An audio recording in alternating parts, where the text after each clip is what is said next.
last chapter, chapter 26. How do you think it's going to end? What's going to happen? Outside, the rain had stopped, and the clouds had gone away, and the sky was so clear it seemed like I could see every star ever made. I walked all the way to the back of Glory Dump's yard. I walked back there and looked at her mistake tree. The puddles were quiet. There wasn't a breeze, so they were just hanging there. I looked at the tree, and then I looked up at the sky.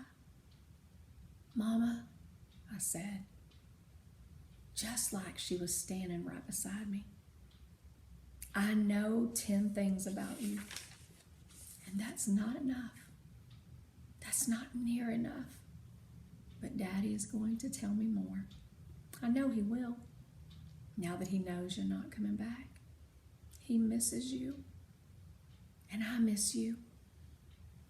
But my heart doesn't feel empty anymore. It's full all the way up.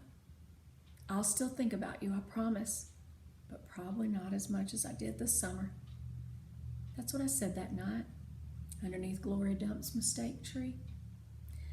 And after I was done saying it, I just stood there staring up at the sky, looking at the constellations and planets.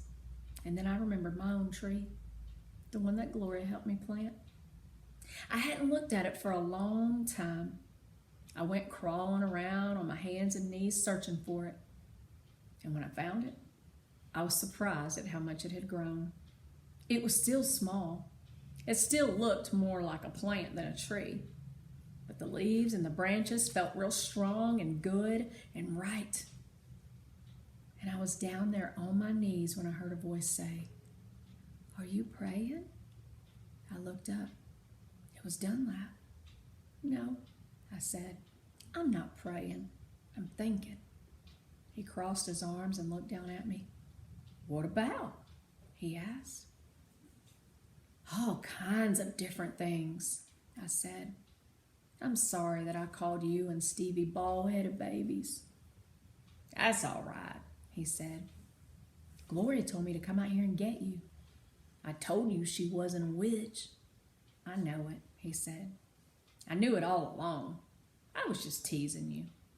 "Oh," I said. I looked at him close.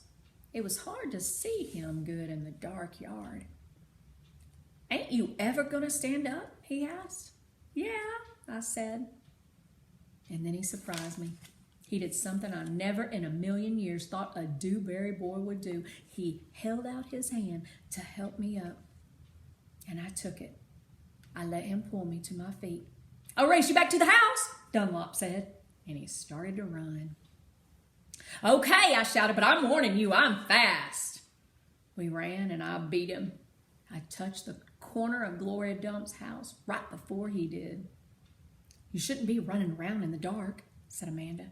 She was standing on the porch looking up at us. "You could trip over something." "Oh, Amanda," said Dunlap, and he shook his head. "Oh, Amanda," I said too. And then I remembered Carson, and I felt bad for her. I went up on the porch, and I took hold of her hand, and I pulled on her. "Come on," I said. "Let's go inside." "India Opal," Daddy said when me and Amanda and Dunlap walked in. "Are you here to sing some songs with us?" "Yes, sir," I said, "only I don't know that many songs." "We'll teach you." He smiled at me real big. It was a good thing to see. "That's right," said Gloria Dump. "We will." Sweetie Pie was still sitting in her lap, but her eyes were closed. "Care for a litmus lozenge?" Miss Franny asked, passing me the bowl. "Thank you," I told her. I took a litmus lozenge and unwrapped it and put it in my mouth. "Do you want a pickle?" Otis asked, holding up his big jar of pickles. "No, thank you," I said. "Not right now."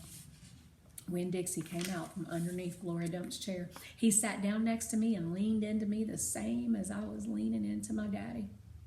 And Amanda stood right there beside me. And when I looked over at her, she didn't look pinch-faced at all to me. Dunlap cracked his knuckles and said, "Well, are we going to sing or what?" "Yeah," Stevie echoed. "Are we going to sing or what?"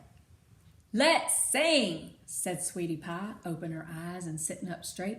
"Let's sing for the dog." Otis laughed and strummed his guitar, and the flavor of the litmus lozenge opened in my mouth like a flower blooming, all sweet and sad. And then Otis and Gloria and Stevie and Miss Brandy and Dunlap and Amanda and Sweetie Pie and my daddy all started to sing a song. And I listened carefully so I could learn it right. The end. Yay. I'm so glad it ended so sweet. I wanted her mama to come back, but I like what she said about how she was going to learn so much more about her mom now because she felt like her dad would share.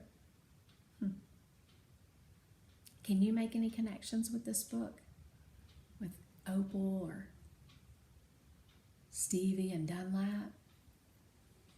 Anybody you can make a connection with? I can. I can make one with Opal. My mama's not here anymore.